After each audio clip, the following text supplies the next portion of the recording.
C'est vrai qu'il y a un an, moi j'ai commencé à tester des choses, les clients sont un peu réticents parce que l'IA, ça pose des questions juridiques, ça pose des questions éthiques, parce que ça remplace entre guillemets du travail, des mannequins, des photographes, donc c'est vrai qu'il y a des communautés qui vont un peu être en contradiction ou sur ces questions éthiques, ils vont un peu m'attaquer en me disant, bah disons, t'as pas de scrupules. Alors que là d'un coup, vous dites, j'ai une super idée de veste, jean, je sais pas quoi, avec des poches roses, etc. Vous dites ça à quelqu'un, un mec qui dit, ouais ok super, mais t'es un peu artiste toi.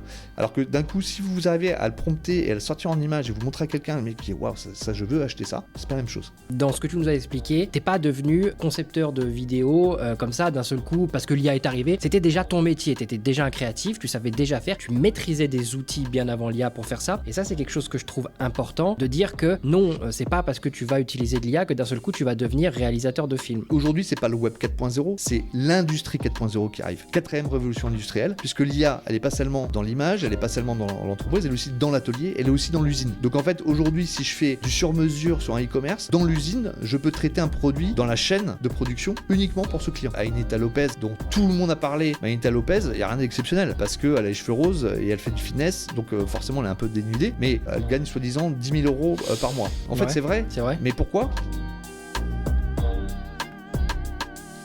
Ok, et bah écoute, je mets le petit chrono, on est parti et... Bah, bonjour Stéphane. Bonjour. Je suis Morgane. vraiment ravi que tu sois là.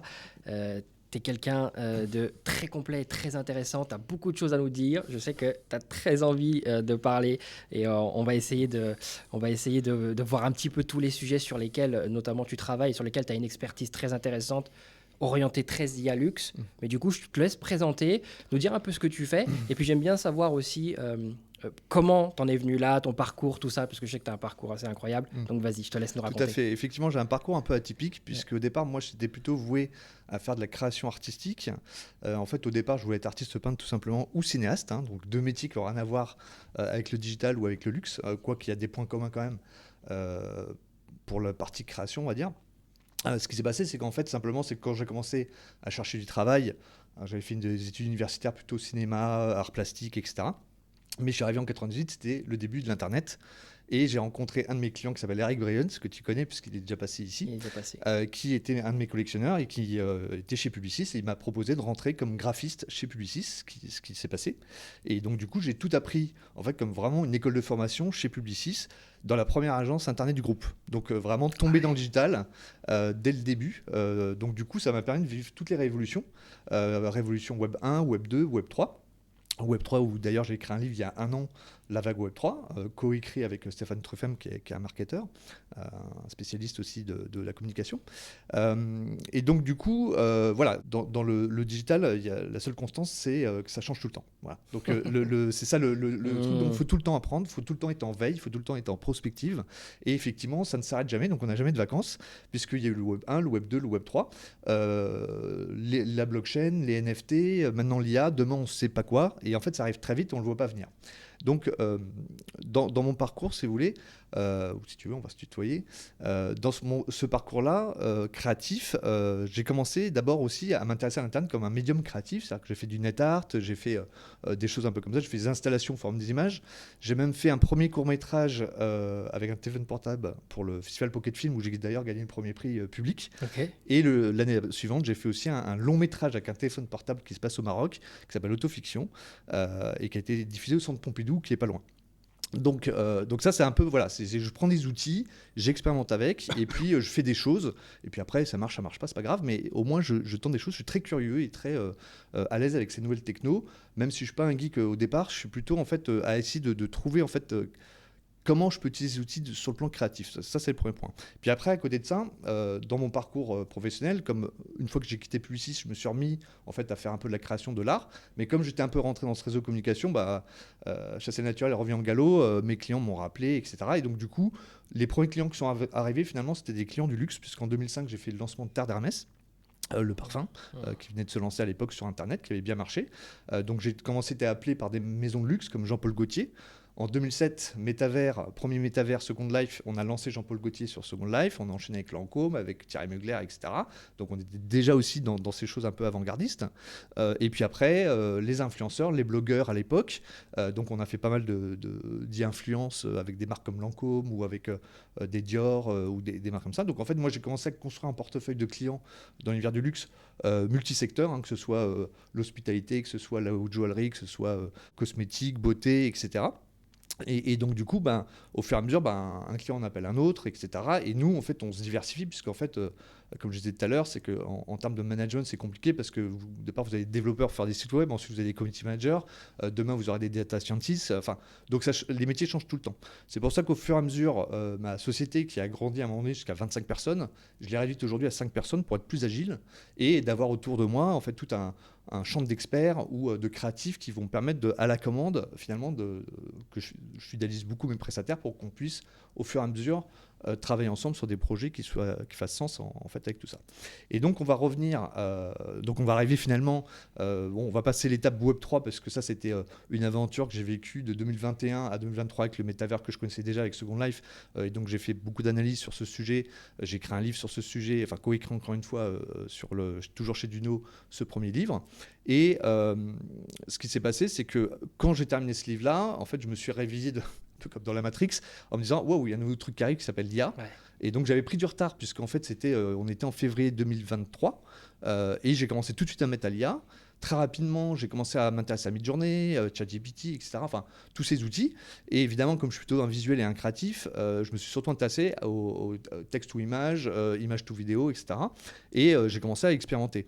Et quand j'ai commencé à voir du fait que j'avais fait de la peinture avant, que j'avais fait de l'audiovisuel, du cinéma et du digital, là, j'ai tout de suite vu le potentiel énorme, puisqu'en fait, en tapant un texte, d'un coup, je commence à avoir une image qui est plutôt pas mal. Et encore, je parle d'il y a un an, parce qu'aujourd'hui, on peut quand même voir que le gap, il est vraiment x10. Donc, du coup, j'ai commencé à créer des images. Et en fait, ce qui est intéressant, c'est que pour mon métier aussi en tant que directeur d'agence, quand par exemple on a un appel d'offres, qu'on doit faire des storyboards, des fois on fait appel à des roughman, des fois on crée nous-mêmes les maquettes, ça prend du temps, et si on la perd, on n'est pas payé. Donc il y avait aussi un souci économique par rapport à ça. Et l'IA, je me suis dit attention, parce que c'est aussi en tant qu'agence, nous on fait beaucoup de shooting photo, on fait beaucoup de films, est-ce que cette IA, comme tout le monde s'est posé la question, ne va pas me remplacer? Ou est-ce que il n'y a pas un nouveau business model à trouver par rapport à ça, ou qu'une autre agence va peut-être trouver avant moi?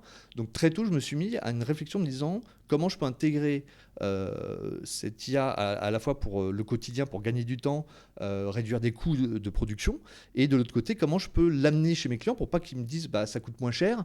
Parce qu'il y a finalement un prompteur, c'est comme un concepteur-rédacteur. Un directeur artistique, c'est comme quelqu'un qui prompte des images. Donc finalement, on retrouve un peu les mêmes métiers, mais c'est les outils qui changent et la façon de le faire, les process là-dessus. Donc l'idée, ce qui est intéressant, c'est de se dire, finalement, quand je fais un shooting à 50 000 euros, par exemple, où j'ai un réalisateur, un photographe, 3 mannequins, un décor, un styliste, puis tout ce qui suit derrière, c'est-à-dire make-up artiste, etc. Tout ça, finalement, c'est 40 000 euros. Donc il vous reste que 10 000 à la fin en tant que directeur d'agence pour piloter tout ça, gestion de projet, direction artistique, concept créatif, etc. Là, ce qui est intéressant avec l'IA, c'est que vous pouvez faire exactement la même chose pour moins, on va dire 25 000 euros, mais c'est vous qui créez, vous faites le casting en fonction de la demande client. Est-ce que vous voulez quelque chose d'inclusif? Est-ce que vous voulez quelque chose qui est plutôt millennials? Donc en fait, vous faites votre propre casting, vous présentez le casting des personnages inventés aux clients. Ensuite, une fois qu'ils sont validés, vous les animez, vous les habillez, vous les faites chanter, vous les faites parler, on peut faire de la synchro labiale, etc. En fait, donc il y a plus de limite en fait, à part l'imagination pour créer ces contenus. Et c'est vrai qu'il y a un an, moi j'ai commencé à tester des choses, les clients sont un peu réticents parce que l'IA, ça pose des questions juridiques, ça pose des questions éthiques, parce que ça remplace entre guillemets du travail, des mannequins, des photographes. Donc c'est vrai qu'il y a des communautés qui vont un peu être en contradiction ou sur ces questions éthiques, qui vont un peu m'attaquer en me disant, disons, t'as pas de scrupules. Bon, il faut quand même rappeler que j'étais artiste peintre, que je suis auteur de livres, donc la question de droit d'auteur, c'est quand même un sujet qui me parle. Mais ça ne veut pas dire pour autant qu'aujourd'hui, il y a un flou juridique, on ne sait pas exactement comment ça se passe, mais à partir du moment où, par exemple, quand je crée un influenceur, je prends mon propre visage. Comme ça, au moins, je n'ai pas de problème de droit d'auteur.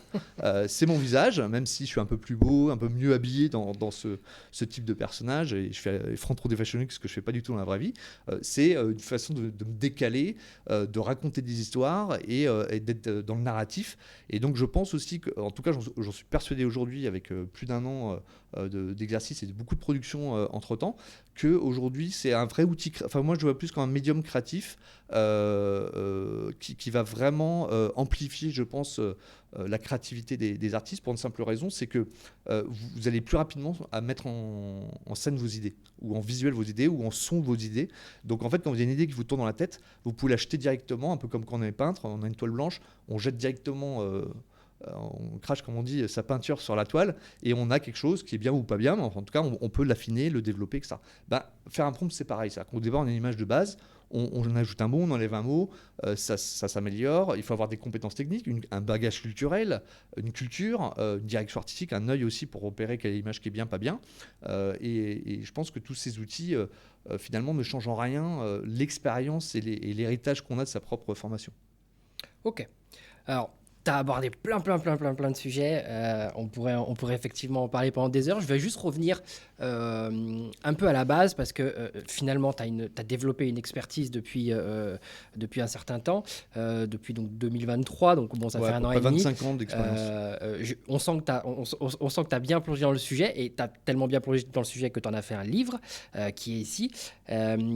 J'aimerais juste avoir ton avis de spécialiste de l'IA dans le luxe, sur ton point de vue. Comment est-ce que le luxe a absorbé, accepté, comment est-ce qu'il a accueilli, je préfère dire, comment est-ce qu'il a accueilli l'IA. Toi, qu'est-ce que tu vois dans les marques? Comment ça se passe? Voilà.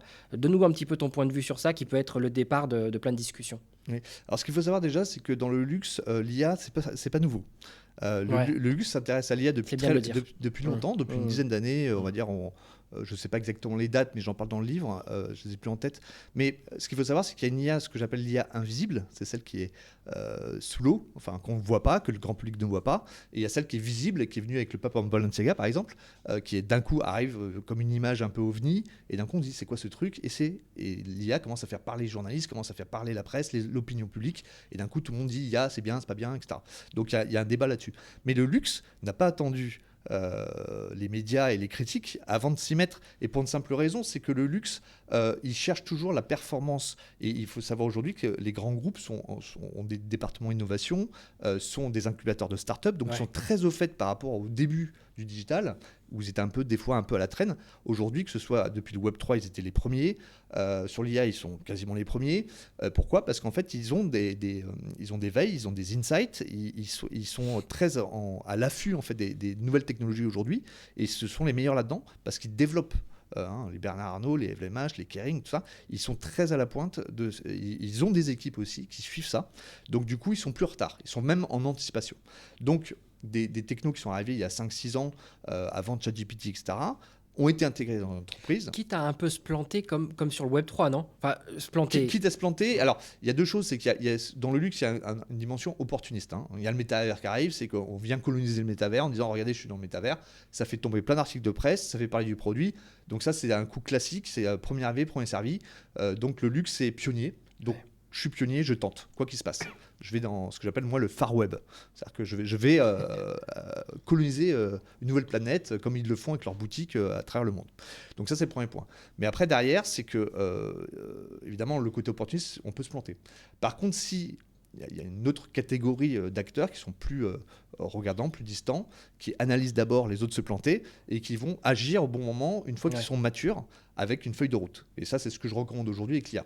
Parce que effectivement, on voit par exemple Lacoste qui a été encensé dans le Web3, ils ont fermé aujourd'hui leur programme de NFT.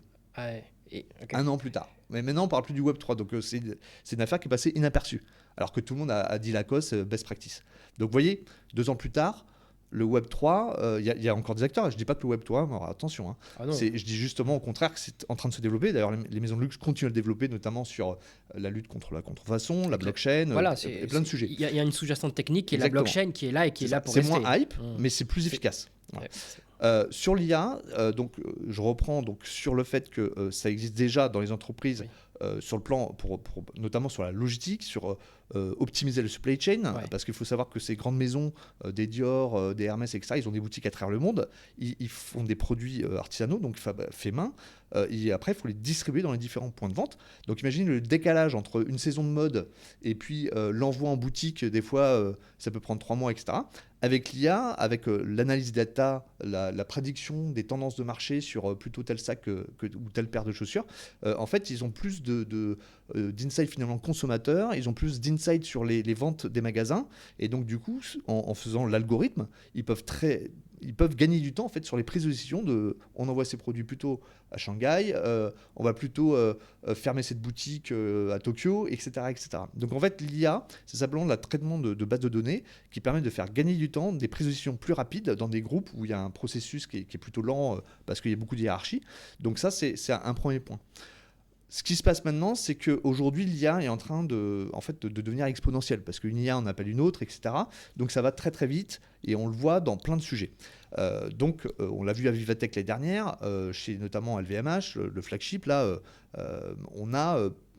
chaque marque a fait un prototype, etc. Donc, par exemple, Durastra, qui va avoir une sorte de super community management pour regarder un petit peu tous les avis consommateurs Dior et pouvoir faire des analyses, les regrouper, avoir des alertes. Si par exemple, je sais pas, il y a un bug sur le site e-commerce, d'un coup, ça va remonter tout de suite à la seconde. Donc, ils vont avoir finalement un pilotage beaucoup plus précis sur un volume de personnes extraordinaire. Donc, l'IA va permettre ça aussi. Donc, meilleur suivi sur la relation client, et donc du coup ça va aussi toucher à une meilleure performance sur la relation client. Je suis en boutique, je demande un sac Lady Dior, il n'y en a pas en stock, le vendeur il va aller y chercher au sous-sol, il va revenir, le client va attendre 5 minutes, c'est insupportable. Là aujourd'hui avec une petite tablette, il va voir s'il y a ou pas, voir l'anticiper ou anticiper le client parce qu'il le connaît déjà, parce qu'il a déjà les datas sur le client, sans être intrusif bien sûr.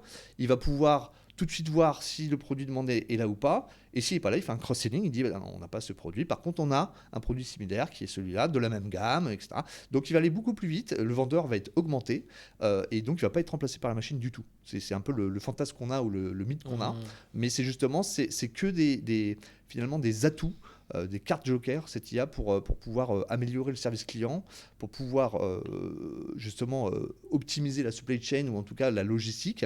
Et puis dernier point dont on n'a pas parlé, c'est la communication, la création. C'est-à-dire effectivement aujourd'hui il y a des outils qui sont très performants sur l'image, sur le texte, sur le son, sur la vidéo, qui vont commencer à impacter sérieusement je pense cette année, d'ici la fin de l'année et surtout en 2025, l'industrie audiovisuelle, l'industrie musicale. Donc en parallèle, je dirais tous les acteurs qui travaillent pour le luxe vont être fortement impactés parce qu'il va y avoir une baisse des coûts, puisqu'aujourd'hui on va pouvoir produire quelque chose de très qualitatif pour 3 fois moins cher. Donc il faut réinventer les business models, que ce soit pour moi en tant qu'agence, que ce soit pour un musicien, un studio de musique, un studio de production, parce que ça va vraiment impacter, et il vaut mieux être au courant avant, parce que quand on parle de tsunami, il vaut mieux partir de la plage que d'y rester à bronzer. Donc il faut vraiment comprendre que cet impact de l'IA sur les industries créatives, il faut le voir aussi comme une opportunité, pas que comme un risque. Évidemment, un métier peut être remplacé, mais si moi j'apprends avant tout le monde l'IA, mon métier sera augmenté, il ne sera pas remplacé. Et par contre, malheureusement, c'est ceux qui ne s'y mettent pas qui vont être remplacés par ceux qui s'y mettent. C'est surtout ça, en fait. Ok. Ouais. Bon, tu as dit plein de choses, encore une fois, très intéressantes. Donc, ce que je retiens, c'est qu'effectivement, l'IA, déjà, c'est pas une mode, puisque ça fait déjà 10 ans, comme tu me dis, ou peut-être voire plus, qu'elle est intégrée dans la supply chain, dans le luxe, à différents niveaux. Là, aujourd'hui, elle a pris une certaine ampleur. En tout cas, on a mis la lumière dessus parce que on commence à faire beaucoup de créatifs avec. Et donc, je sais que tu travailles beaucoup sur cette partie créatif. Est-ce que tu fais des mini-films? Enfin, moi, j'ai vu passer des choses que tu fais sur LinkedIn qui sont incroyables. Tu es sans doute une des références, en tout cas, que je vois, moi, aujourd'hui, sur ce sujet-là. Est-ce que tu aimerais nous expliquer un petit peu ce que tu fais, ton travail sur ces mini-films, comment est-ce que ça fonctionne? Parce que peut-être qu'aujourd'hui, certains nous regardent et disent quoi, il fait des films avec l'IA, comment, quoi, c'est possible, quel est le résultat, est-ce que c'est beau? Alors, allez voir, c'est super beau. Et vraiment, j'en ai vu un dernier là que tu as fait, c'est assez incroyable. Est-ce que tu nous expliques un petit peu ce que tu Ouais, fais et tout comment à tu fait, le fais? tout à fait. Alors moi j'ai commencé ça il y a vraiment un an, c'est-à-dire mois d'août de l'année dernière, j'ai commencé à m'entraîner sur Runway. Je voulais faire un petit film Barbie, j'étais pas convaincu, j'ai jamais publié. Donc déjà, tu utilises Runway comme outil. Ouais, Runway, c'est en fait, il faut savoir, c'est qu'il y a un an, il y avait que Runway. Ouais. Aujourd'hui, on va voir qu'il y a plusieurs outils. Donc, il y a un an, j'ai essayé, mais j'étais pas content. Il y avait des bugs, des anomalies, etc. Et un artiste, soit on le joue à fond et on fait un peu comme Warhol qui a fait bugger l'imprimante en essayant de jouer justement ce côté défaut et de le tirer à fond pour faire de l'art. Ouais. Mais c'était pas mon but. Moi, mon but, c'était vraiment faire de la publicité. Donc, premier essai, pas content, je diffuse pas. En septembre, je crée mon personnage d'incognito influenceur. Donc c'est un double de moi-même, un clone qui va. Et l'idée c'était d'ailleurs Happy Birthday. En fait c'est un an cette semaine puisqu'en fait je l'ai créé à la veille des Fashion Week de New York. Et après le personnage il a fait tous les front rows des défilés de mode. D'abord en photo. Donc j'ai commencé à essayer de créer un influenceur de A à Z. En faisant croire de façon très réaliste qu'il a fait New York, qu'il a fait Milan, Londres, Paris. Et même à tel point, c'est que par exemple un défilé qui avait lieu à New York, par exemple Helmut Newton, qui se passait sous la pluie, ben, j'ai prompté la pluie, j'ai prompté le taxi jaune, pour qu'on ait vraiment l'impression que j'existe sur place, à tel point que moi j'ai reçu des coups de fil de ma tante qui me disait mais qu'est-ce que tu fais à New York? Alors qu'en fait j'y étais pas, c'était vraiment une tromperie, mais assumée puisqu'en fait je joue un décalage et je le dis ouvertement avec des blagues, avec des réflexions aussi sur la mode, puisqu'en fait c'est aussi un regard de ce personnage sur la mode. C'est un peu une sorte de loser qui essaye d'être absolument célèbre à tout prix, et en fait dans ses ratages finalement il réussit ce qu'il veut, c'est-à-dire qu'il part de la mode, ensuite il rencontre quelqu'un qui l'amène à Hollywood. À Hollywood, ça me permet de parler aussi de la critique sur l'IA et le cinéma. Donc en fait c'est un personnage aussi qui me permet de raconter des histoires au quotidien sur des sujets thématiques ou des contextes d'actualité. Donc ce personnage me sert à ça. Et en fait, ce personnage, il a eu une vie, puisqu'en fait, en l'espace de 3 mois, j'ai eu 20 articles de presse, pas mal de retombées médiatiques. Ça m'a permis aussi une belle visibilité. Et c'était l'objectif, parce qu'en fait, face à d'autres agences qui sont peut-être plus grosses que la mienne, j'avais besoin de faire un outil de communication un peu guérilla. Et ce personnage m'a aidé à ça. Et donc, à travers ce personnage, j'ai commencé à chaque fois que je faisais un test sur l'IA, que ce soit pour de la photo, de la musique, etc., je me suis dit, plutôt que de faire des essais et puis ensuite faire un vrai produit, à chaque fois j'utilise Incognito, mais un peu en mode ce que j'appelle proof of concept. C'est-à-dire que j'essaye des trucs, c'est pas parfait, je le dis, mais c'est comme dans le web. C'est-à-dire qu'en fait, on crée des choses, c'est en bêta en permanence. Donc je lance, c'est pas parfait, mais regardez, c'est ça. Et ce qui est intéressant, c'est de voir l'évolution, parce que le Incognito influenceur d'il y a un an et celui d'aujourd'hui, c'est plus le même. C'est-à-dire qu'il y a un an, on voit tous les défauts, la peau est un peu plastifiée. Entre-temps, il y a eu des upscalers comme Magnifique.ai, donc maintenant on peut faire des vrais piquets photographiques. Ouais. Ce piqué photographique, on peut le mettre en vidéo, donc du coup on a un vrai plan de cinéma. Et donc, ce que j'ai compris au fur et à mesure, c'est qu'à force d'utiliser une première IA, puis une deuxième, puis une troisième, aujourd'hui j'utilise 15, les combiner entre elles, c'est aussi travailler sur une méthodologie. Aujourd'hui, tu as un workflow de 15 IA par lesquels tu passes avant d'arriver à ta prod finale. Alors, en fait, ça va dépendre des prods. C'est un prod pour un client. Aujourd'hui, je vends des prods 100% IA pour des clients. C'est un client, donc du coup, là, je passe du temps parce que le rendu doit être impeccable. On est dans le luxe, on est dans la mode, la beauté. Ça doit être impeccable. Il ne faut absolument pas qu'on voit, ne serait-ce qu'à un moment du plan, l'IA. Il faut que l'IA soit complètement invisible. Okay. Quand c'est des projets perso ou des petits contenus snackable pour le social media, j'y passe moins de temps, je dois aller vite parce que j'ai besoin de produire beaucoup de contenu. Donc c'est déjà aussi le rapport à l'IA, il n'est pas le même. On peut créer facilement des images, des vidéos sympas, mais pour un flux rapide sur LinkedIn, Instagram, etc. Et puis après, il y a le travail client, on peut vraiment chiader. Moi, je peux passer jusqu'à 4 heures sur un seul plan. Mais le plan, il est magnifique. Voilà. Donc dans l'histoire, ce qui s'est passé, c'est que par rapport à la vidéo notamment, c'est qu'il y a à peu près vers octobre, j'ai participé à la Fashion Week AI, donc la première Fashion Week de l'intelligence artificielle, où j'ai créé, pour la première fois, je ne suis pas fashion designer, mais je me suis fait plaisir en créant une collection de 20 vêtements. Je suis parti en fait de l'Arte Povera, qui est un mouvement italien des années 60 pour parler un peu de la société de consommation, etc. Et je suis parti de la corde. Et donc j'ai appelé ça The Rope of Hope, la corde de l'espoir, un truc assez écologique, assez inclusif, etc. Et je suis parti de la corde comme un matériau de... Voilà, donc au départ, on a les premières collections où la femme, elle est complètement comme elle s'était prisonnière de cette corde, qui est un peu le cordon ombilical aussi de la nature, Mother Nature, etc. Et finalement, cette corde, elle se délie, elle devient plus fine, plus sophistiquée, et les dernières collections sont beaucoup plus sophistiquées, mais toujours en gardant cette unité, cette direction artistique, ce fil conducteur, ce fil narratif. Donc toujours aussi penser que c'est pas l'IA qui fait tout, il faut aussi derrière ramener de la créativité, ramener une réflexion, un storytelling et ce genre de choses. Donc j'ai fait un petit film fashion là-dessus qui a pas mal plu aussi, un petit 30 secondes, parce que c'était demandé dans le concours de cette Fashion Week AI. Et juste derrière, en fait, il y a Gilles Garas, que tu dois connaître sûrement, qui fait partie aussi des pionniers de la vidéo IA, qui m'a proposé de participer à un concours qui s'appelle 48 heures Film Festival, où là c'est super intéressant, c'est qu'on reçoit un brief le vendredi à 19h et il faut rendre le film avant le dimanche 19h. Wow. Et le film doit faire 3 minutes et il donne le thème imposé dans le mail qui part le vendredi à 19h. Et moi, je suis tombé sur science-fiction et donc j'ai fait un film de 3 minutes de science-fiction qui était ce qu'il était à l'époque. Ça, c'était fin 2023. Et après, ce qui s'est passé, c'est que les outils ont commencé à évoluer. Donc, on a eu Runway qui est passé de Gen 2, Gen 3. Ouais. Donc, aujourd'hui, c'est le Gen 3. C'est pour moi, aujourd'hui, le top du top. Moi, je suis en forfait limité. Parmi tous les outils, les Alors, clics, moi, j'utilise plusieurs. Alors, je parle, on va prendre sur les textes ou images. Moi, j'utilise le forfait pro mid-journée. Parce qu'en fait, moi, je produis beaucoup de contenu. Donc, en fait, je prends les forfaits déjà qui sont sécurisés. Parce qu'il faut savoir une chose, c'est que quand vous prenez un forfait à $10, oui. en fait, tout ce que vous faites est vu par tout le monde. Donc, c'est impossible quand vous travaillez dans le luxe de montrer ce que vous faites. Okay. Donc, c'est une bonne info. Ouais, c'est une info importante ouais. parce que quand je fais des formations, il y a des agences qui ne le savent pas. Donc, en fait, quand ils font des appels d'offres, leurs concurrents peuvent voir ce qu'ils font. Ils peuvent dévoiler aussi des... C'est dans les propositions que fait Midjourney sur le site. C'est-à-dire qu'en fait, si vous n'avez pas un abonnement pro, ouais. Vous ne pouvez pas mettre en sécurisé invisible des communautés. Donc, si vous avez le forfait le moins cher, c'est automatiquement visible de tout le monde. Donc, c'est très dangereux pour, par exemple, des marques qui confient à des agences. C'est voilà, ultra dangereux. Voilà, c'est ça. Mais c'est comme le début du web. En fait, on fait tous des erreurs et parce qu'il y a une méconnaissance. Hein. C'est pour ça aussi que je fais des formations pour expliquer tout ça aux entreprises.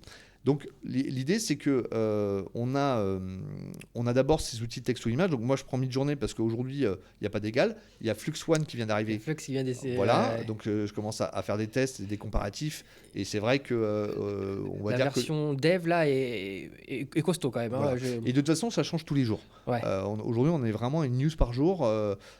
Donc, moi, je reste toujours un petit peu avec ce recul en me disant, ça se trouve dans 2 ans, il y aura 5 outils, ou alors c'est comme Google, hein, avec les moteurs de recherche, il n'y en aura plus qu'un.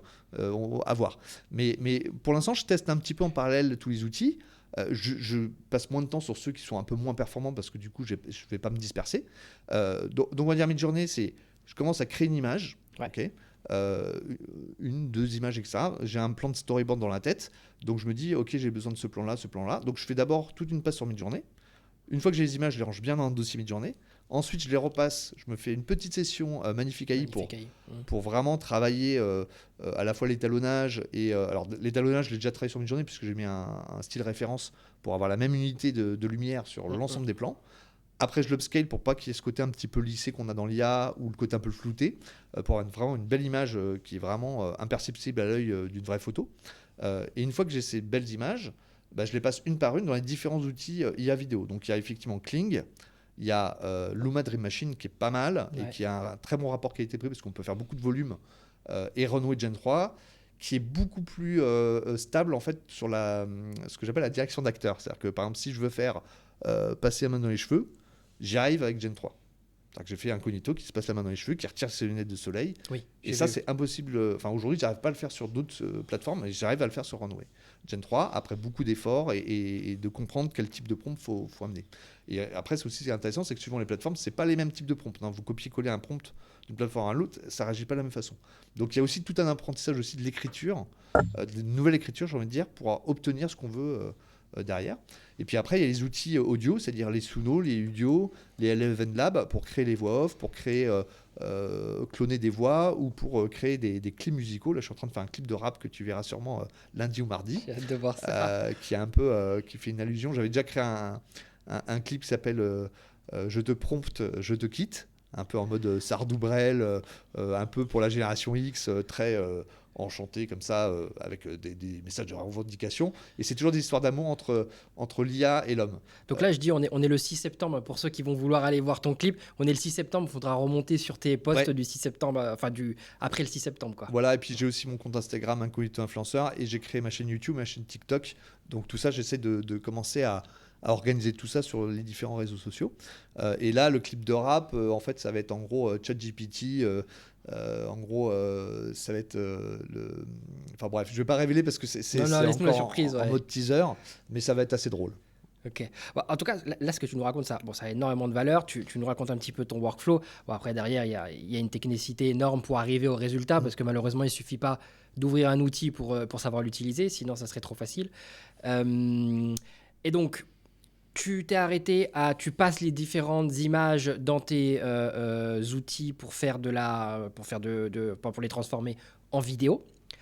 Moi, ma question que j'ai depuis tout à l'heure, c'est est-ce qu'à un moment donné, tu as des outils aussi non IA qui interviennent Bien pour faire sûr. ta post-prod? Voilà, ok. Voilà, en fait, c'est ça qui est intéressant, c'est que j'utilise toujours les mêmes outils qu'avant. C'est-à-dire, pour faire simple, hein, Adobe Photoshop, Adobe Premiere Pro, Ouais. parce que moi je fais beaucoup de montage, je fais beaucoup de retouches photos. Alors après, en agent, j'ai aussi mon directeur artistique qui traite les clients, etc. Mais sur des projets perso, je le fais moi-même parce que comme j'ai une formation publiciste, j'étais graphiste au départ, je sais utiliser ces logiciels. Donc effectivement, il y a des fois sur Midjourney. Alors ce qui est intéressant, c'est que sur Midjourney maintenant, je passe beaucoup par l'outil Painting et je fais directement mes retouches. Ce que je vous avance sur Photoshop, je les fais directement sur Midjourney maintenant. C'est-à-dire que par exemple, je sais pas, la personne elle a un problème de peau, je l'encadre, je lui dis good skin, ou enfin bref, je donne l'indication et j'efface directement le problème. Alors qu'avant, au tout début, je prenais ma truc Midjourney, je le mettais sous Photoshop, je faisais les retouches. Ah ouais. Alors qu'en fait, on peut le faire directement sur Midjourney. Et ça, c'est un truc que j'ai compris au fur et à mesure. Donc maintenant, je fais beaucoup de retouches sur une image sur Midjourney. Comme ça, elle est quasiment propre et j'ai pas besoin de faire du Photoshop derrière. Et après, ce qui est intéressant, c'est qu'une fois que j'ai sorti tous mes plans sur les différents outils vidéo, je les mets tous dans un dossier, je les mets sur un table de montage. Pareil pour la musique, toutes les musiques que j'ai créées sur Suno, des fois j'en ai 15-20, donc voilà, je les mets tous dans la table de montage. Et après, c'est là où la magie s'opère, c'est dans le montage. Parce que moi, comme j'ai fait avant des études de cinéma, que j'ai fait beaucoup de montage dans ma vie, j'ai une science du montage. Et c'est là où d'un coup, la magie s'opère, parce que le hasard fait qu'à un moment donné, il y a une bande-son que j'ai collée comme ça qui tombe sur un personnage et ça claque parfaitement.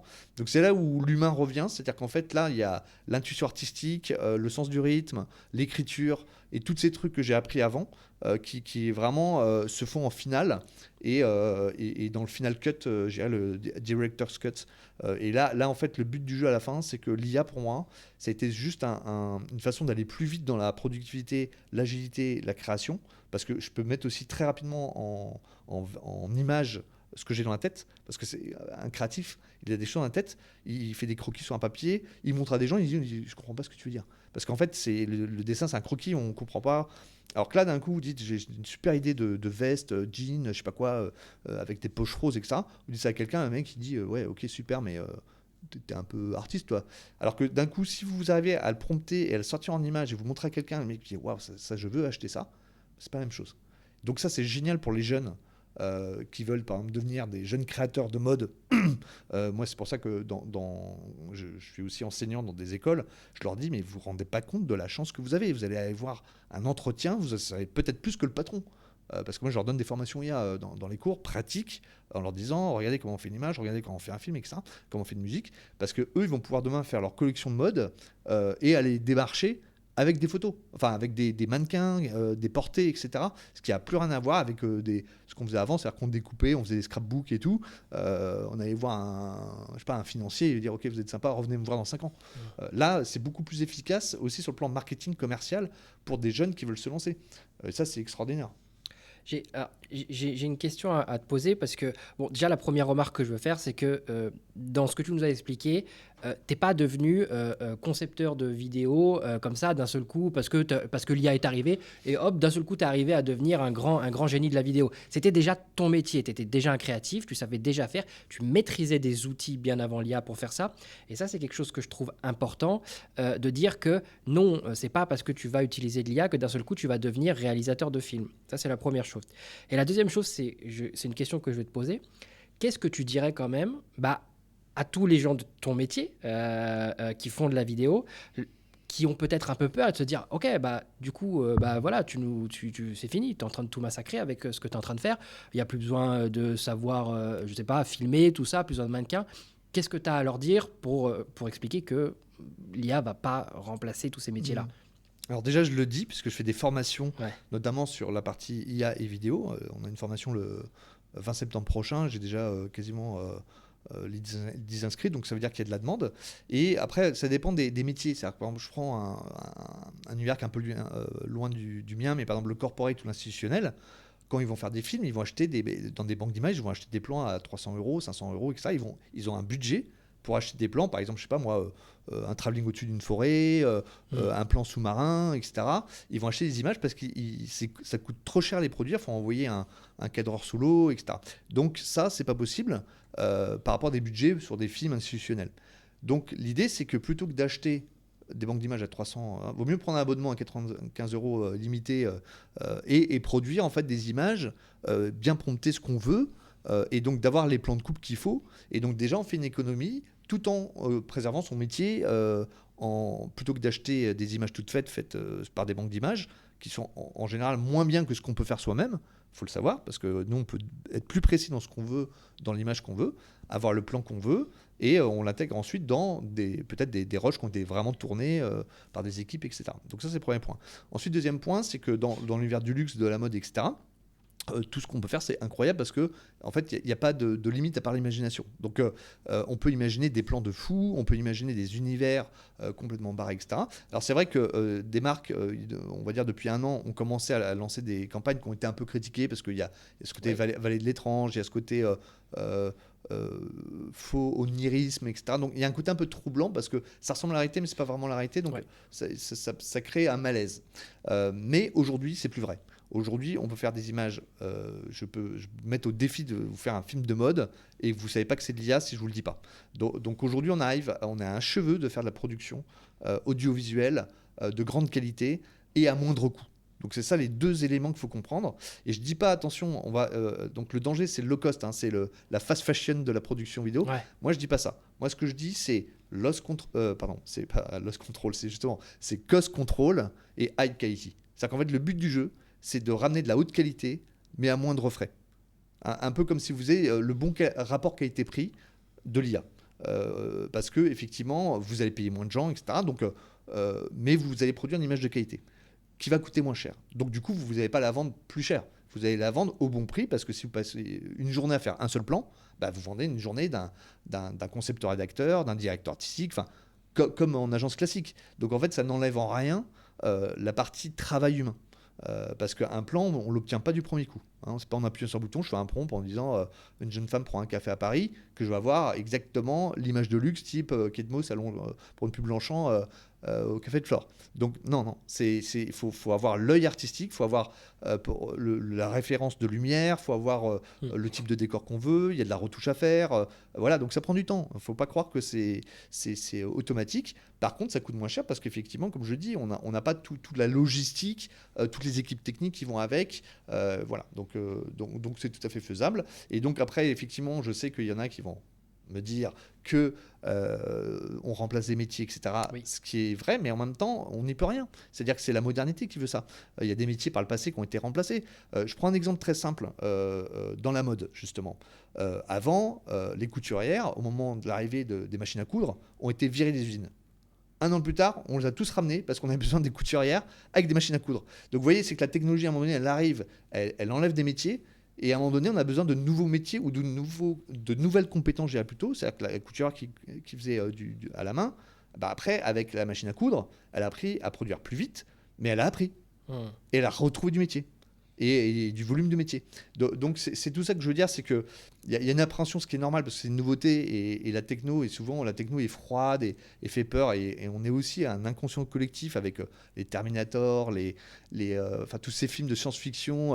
Je repense à Hello Dave dans 2001 Odyssée de l'espace, qui est quand même un film super avant-gardiste sur l'IA, qui est en 68, c'est juste avant le premier pas de l'homme sur la Lune, donc c'est quand même assez incroyable. Donc ces technologies sont aussi alimentées par des peurs qui viennent du cinéma, de la littérature fantastique. et qui finalement font peur à l'inconscient collectif, quoi. Mais en même temps, si je reprends deux robots sympathiques comme Z6PO ou R2D2, qui sont des vrais IA, puisqu'en fait, il y en a un qui parle 3600 langues et l'autre qui est capable de faire énormément de choses avec son cerveau de robot, ils sont gentils. Ils sont là pour aider les héros. Donc en fait, vous voyez, c'est une question de perception que les gens se font de l'IA. Ok. On passe au petit moment des 10 questions qui tuent. Tu as le droit de répondre que par oui ou par non. Oui, je Attention. sais. Mais j'ai vu que d'autres invités ne respectaient pas complètement la règle. Ouais, mais j'essaye. J'essaye de respecter la règle, mais des fois, c'est bon, compliqué. Je suis pas policier, alors j'essaye, mais c'est pas toujours facile. Par contre, on peut revenir après dessus sur une ou deux questions si elles t'ont plus chatouillé que d'autres. Allez hop. T'es prêt? Ouais. Première question. Est-ce que l'IA va remplacer les créatifs, les DA dans les maisons? Non. L'IA va-t-elle détruire des emplois dans la mode? Oui et non. Oui et non, ouais. Mais on vient d'en parler juste avant, justement. Est-ce que les œuvres créées par l'IA sont de l'art? Autrement dit, est-ce qu'on peut dire que l'IA est une artiste? L'IA est une muse, et oui, ça peut être de l'art, et je pense même que ce sera un des arts du XXIe siècle. Ouais, c'est une question intéressante. Ouais, ok. Je vais pas moi-même trahir ma règle. On reviendra. Doit-on systématiquement prévenir le client quand l'IA a participé à une production? Oui. Est-ce que l'IA pourrait éliminer la contrefaçon dans le luxe? Oui.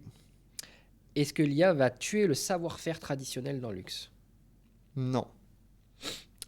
Est-ce que les prochains big influenceurs seront des IA? Oui et non. Ok, on pourra revenir dessus. Doit-on dire bonjour et merci à une IA? Absolument. Ok. L'IA va-t-elle tuer la fast fashion ou la rendre plus forte que jamais? Les deux, mon général, comme on dit. Ça, c'est une vraie question. C'est une vraie question. On finit et on pourra aussi revenir dessus. C'est la dernière d'ailleurs. Penses-tu qu'une IA puisse un jour devenir PDG ou diriger une grande marque de luxe? Non, parce que ça demande une intuition. Et l'IA n'a pas d'intuition. Pas encore. Pas encore. Est-ce qu'il y a une question sur laquelle tu veux revenir et on pourra finir sur ça? Il y en a plusieurs. Ouais. Je vais d'abord reprendre. Il y en avait plusieurs sur lesquels. J'en ai trois, je crois, sur lesquels j'ai tiré. Alors, il y a la fast fashion. Voilà, on va commencer par ça. Parce qu'effectivement, j'en parle dans mon livre d'ailleurs. D'accord. Sur la question de l'IA et de la fast fashion est une question et du low luxury aussi. C'est-à-dire qu'en fait, on a deux extrêmes. Je vais essayer d'expliquer ce que je veux dire. Ce qui est compliqué, c'est que l'IA aujourd'hui, on n'a pas parlé, mais par exemple dans la confection de mode, il y a des sociétés comme Imki par exemple qui a fait une collection Exocopulse. Ouais. Donc en fait, on peut aujourd'hui archiver tous les contenus d'une maison de mode. Ce qui est intéressant d'ailleurs parce que par exemple un directeur artistique qui part à la retraite va pouvoir laisser son patrimoine dans la machine pour le nouveau directeur artistique qui arrive. Donc c'est-à-dire que le respect, je dirais, de l'ADN du créateur, du fondateur originel, même s'il a 150 ans derrière lui, le nouveau qui arrive, il a la mémoire de la maison et du créateur. Donc ça c'est intéressant parce qu'il y a ça va se perpétuer dans le futur et à partir de maintenant. Voilà. Donc ça, il y a plusieurs maisons qui commencent à archiver tout leur contenu et on va gagner du temps pour les nouveaux créateurs qui vont pouvoir imaginer une nouvelle collection à partir d'un style maison.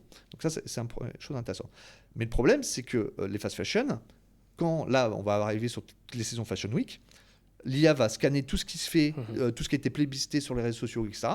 Et les Shein ou les H&M, les Zara, etc., ils vont plus avoir de styliste. Ils vont demander à l'IA, scannez-moi tout ce qui a fait des hits sur Instagram, sur TikTok, etc. Et ils vont produire leur collection en fonction. Les collections, ils vont les produire en fonction de la data. Sachant qu'ils sont capables de sortir les produits à la semaine, 8000 au jour. 8000 par jour. Ouais. Voilà, donc 8000 produits par jour. Donc c'est pas bon pour la planète, c'est pas bon pour la créativité, c'est bon pour rien du tout. Donc ça, mais malheureusement, ça va se faire. Donc l'IA, elle va participer à augmenter la fast fashion. De l'autre côté, je vais prendre l'exemple de Daisy Wall, où il y a d'autres types j'ai une étude de cas là-dessus, ou d'autres types de nouveaux business models qui vont arriver, qui est le fashion on demand. Fashion on demand, c'est quoi? C'est que je propose sur un site e-commerce un produit qui n'existe pas encore, mais qui visuellement, je peux le voir, je peux le regarder, etc., parce qu'il était fait par l'IA.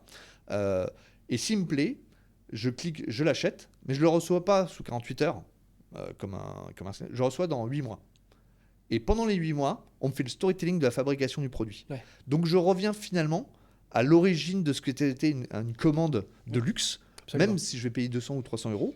Mais pour la gestion Z, c'est hyper intéressant parce que du coup, ça veut dire que je vais fantasmer mon produit. C'est un peu comme le cadeau de Noël. C'est-à-dire que je vais attendre que mon produit arrive jusqu'à chez moi, mais on va m'envoyer des contenus. Donc, on va faire le storytelling sur le produit. Ce qui fait que quand je vais le recevoir, je vais encore plus l'aimer parce qu'on m'aura raconté son histoire, sa fabrication. Il sera que pour moi et pas pour un autre. Et pour la marque, c'est que je produis à l'unité. Et aujourd'hui, c'est possible puisque, en fait, et c'est peut-être un des mots aussi de la conclusion que je veux faire, c'est qu'on a connu le web 1.0, le web 2.0, le web 3. Et aujourd'hui, ce n'est pas le web 4.0, c'est l'industrie 4.0 qui arrive. Quatrième révolution industrielle, puisque l'IA, elle n'est pas seulement dans l'image, elle n'est pas seulement dans l'entreprise, elle est aussi dans l'atelier, elle est aussi dans l'usine. Ouais. Donc en fait, aujourd'hui, si je fais du sur-mesure sur un e-commerce, dans l'usine, je peux traiter un produit dans la chaîne de production uniquement pour ce client. Donc ça veut dire qu'on revient sur ce que j'appelle moi le smartige ou la smartification, donc tout ce qui va être smart factory, smart city, smart device, etc. Ce qui fait qu'aujourd'hui, on revient finalement à un individualisme de masse et donc du coup, on quitte un petit peu le mastige qu'on connaissait jusqu'à présent. Ouais, tu es un fervent défenseur de cette théorie, de cette approche du futur dans le monde de la mode. Et ouais, j'y crois très fort à ce.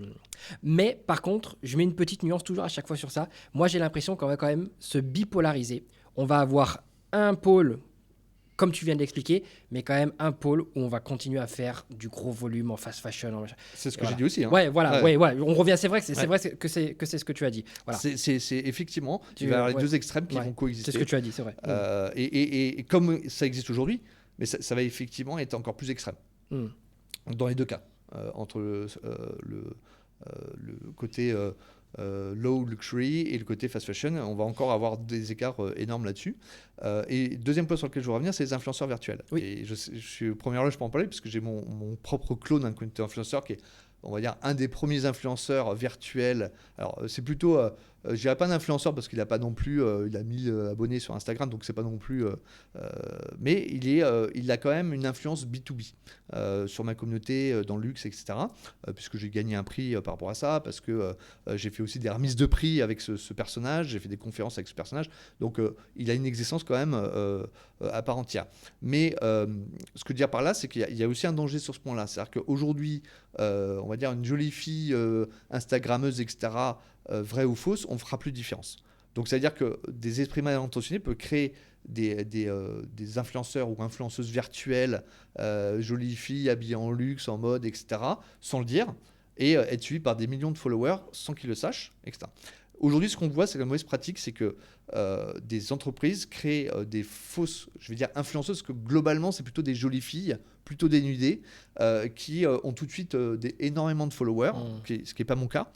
Mais pour une simple raison, c'est que les followers sont faux aussi.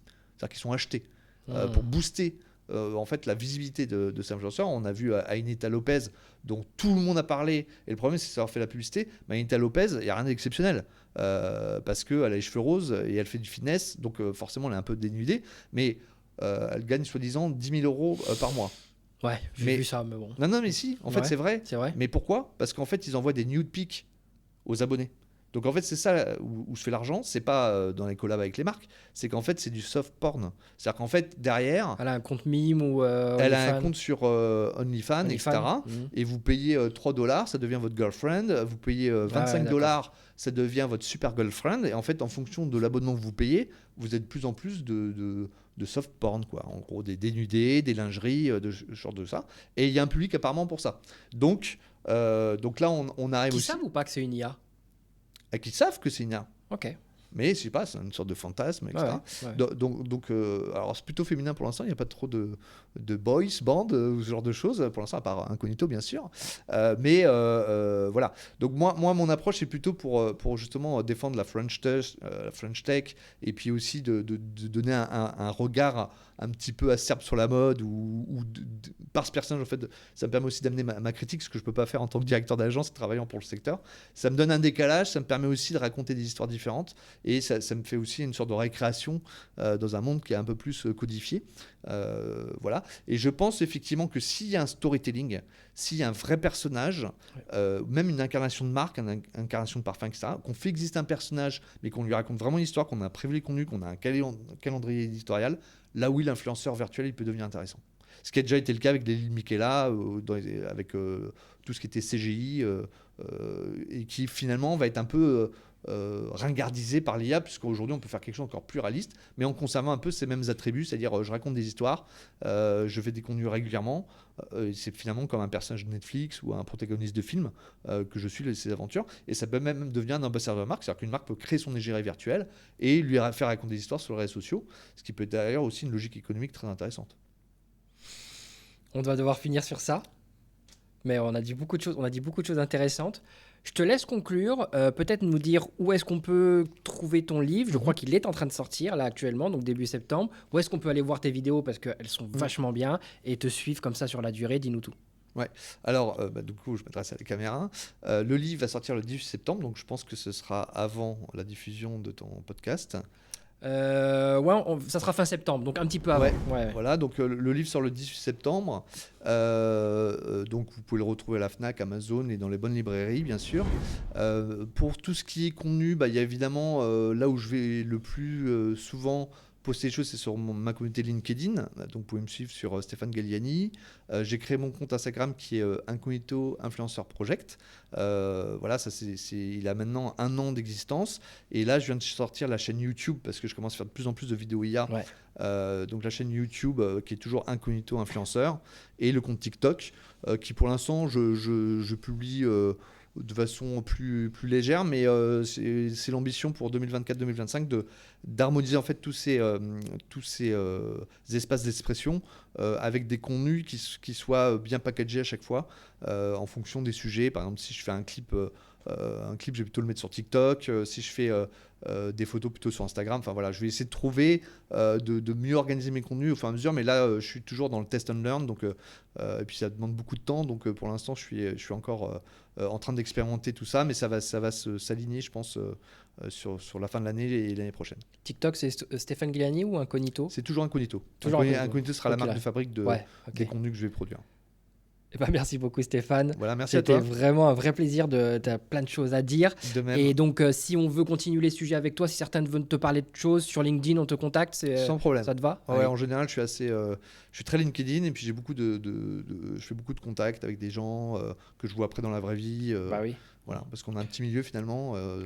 Et puis surtout, je pense que ce qui nous anime tous, c'est la passion et la curiosité d'esprit. Merci beaucoup. Voilà. À bientôt. Merci à toi. Salut.